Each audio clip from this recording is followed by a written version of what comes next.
Hello mga kasari, kung kayo po ay magbabalak na magbubukas ng um, sari-sari, ang pinakauna nyo talagang damihan mamili ay yung mga chichirya, pagkain ng bata. Kasi talagang dumungin talaga kayo niyan. Kasi sa kanila ay bago bagong paningin. Yung baga colorful sa kanilang paningin ba. Yung ito bata. Oh, so meron akong customer dito, bata nga ito. Ang sama mo? Ito bata na naman ang aking customer. Ha? Integrato pila man. Isa ka kilo. Imong lulo gani wala nakakuan, wala nakapalit. Si luluton yun nimo. O siya nakapalit. Oh. So karon magpalit na ka. Isa ka kilo lang. So wala mo koy 3. Wala mo koy 3. Okay. Na ako integrato pero wala ko integra 3. Integrato lang ko. So ito na nga yung batang aking customer ngayon. Ayun, meron siya lagay ko muna dyan. Maghilo ka. Si hi. Video man to. Pinahay ko siya kasi yun. Customer ko. Si Badiday. Ito yung pangalan? Ayan. Customer ko yan. Sa kilo lang imaw.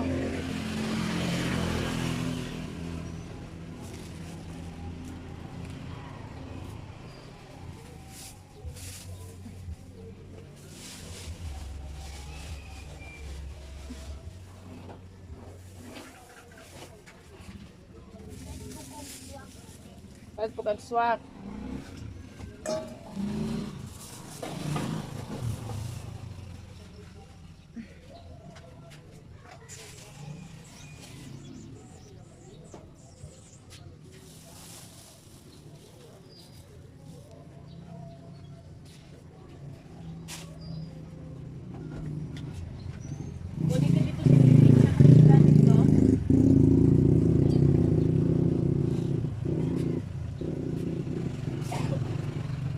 Swak, pila ka swak? Isa. Milk chocolate? Kanilang imam? Okay klase na? Ha? Ha? Unsa pa? Ora. 1, 44 plus 5, 57.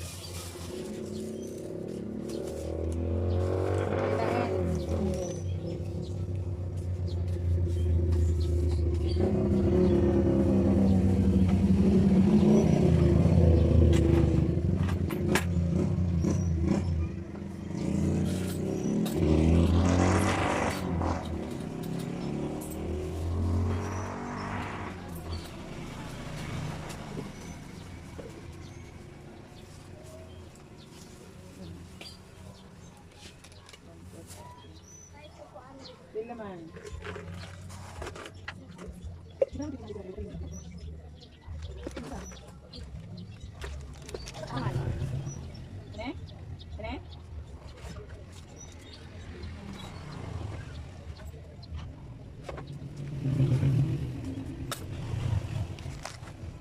So, may bago na naman akong customer bata.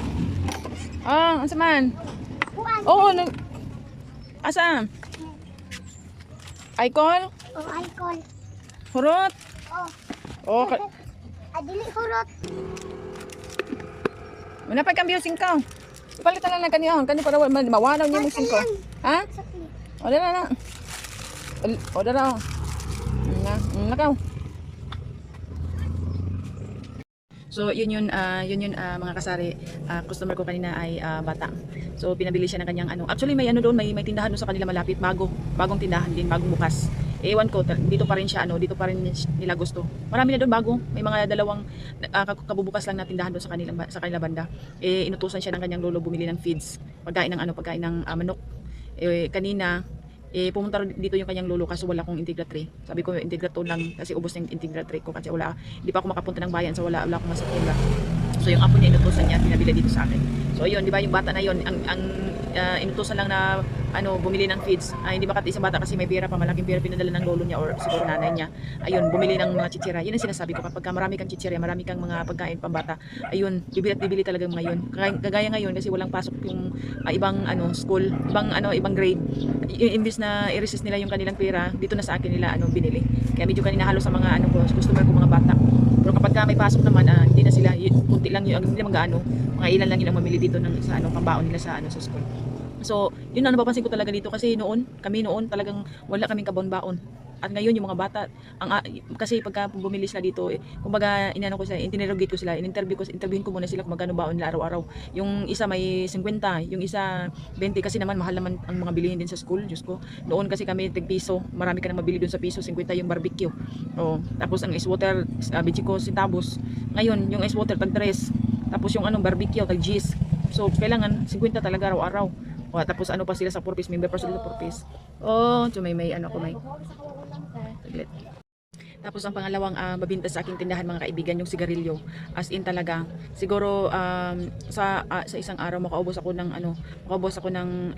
sa pagtitinda ng mga 3 rim. Ganun kalakas manigarilyo mga tao dito sa amin, napakalakas. Biruin mo 3 rim. O magkano na, tapos magkano na yung mo doon, tubo. Malaki ang tubo naman sa sigarilyo. Kaya yun.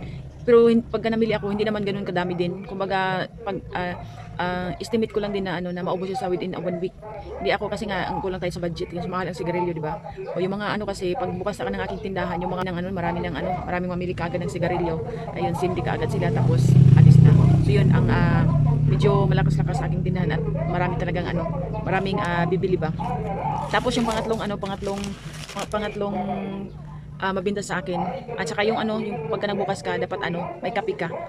Di ba yung mga tao mahilig sa kape, yung mga Pinoy mahilig sa kape, umaga, tanghali, hapon, tanghaling tapat, di ba, as in mahilig tayo sa kape. Pero ako hindi ako ganun sa kape lang sa akin, hindi ako yung araw-araw nagkakape, okay lang sa akin na wala.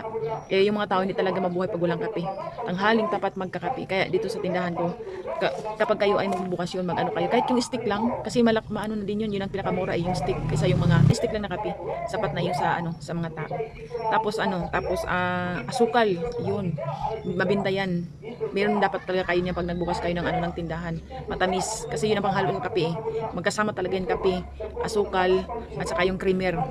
Pero yung iba ayaw nila yung may creamer, kape sapat na sa kanila. So yun, medyo dami-damihan mo yun, kasi ang tayo mahilig talaga sa hindi ka naman talaga makakain kung hindi matamis. Diba? Asukal, damihan mo siya ng konti. Tapos yung panghuli, ang mantika or oil, mabinta talaga yan, mga kaibigan. Kaya hindi pwedeng wala kang oil sa tindahan mo. Kasi marami talagang bibili, lalo na yung kapag may estudyante ka, yung damihan mo yan damihan mo ng pagbili ng Kasi sa akin dito, mahilig dito sa amin, tag 1 kilo. 2 kilo, yun ang binibili sa tindahan ko. Kaya hindi ako pwede walang oil. Pero kung hindi naman mabinta sa tindahan nyo, bili ka lang ng 2 kilo. Pero ngayon kasi yung 10, ilan na lang yon, napaka-karampot na lang. Kumbaga ang kunti-kunti na ng 10 piso kapag bumili ka ng oil. Kaya hindi na ako nagbibenta ng kasi super mahal talaga mga kaibigan. Kaya dito sa akin, ang medyo marami-rami akong yung sa oil, kasi ang tao talaga tayo mahilig sa gisa-gisa, di ba? Pag nagprito tayo ng isda, nagprito tayo ng tuyo, nagprito tayo ng kuan, di ba, oil ang ginagamit. Kaya yun, dapat meron ka nun sa tindahan mo. At yun ang mga mabinta sa akin. At kapag kayo magbukas ng bagong tindahan, yun dapat meron kayo. Kasi sa incheck, ganun din ang pamahiin nila, kasi nakita ko ang una nilang inakyat, lalo na sa bahay, ang bigas at saka oil. Sabi nila hindi raw mabuhay, kasi maganda daw yun na pamahiin sa kanila kapag lagi may oil, kasi mayroong lulutuin lagi. Kaya yun, meron tayong oil sa tindahan at yun ang mabinta.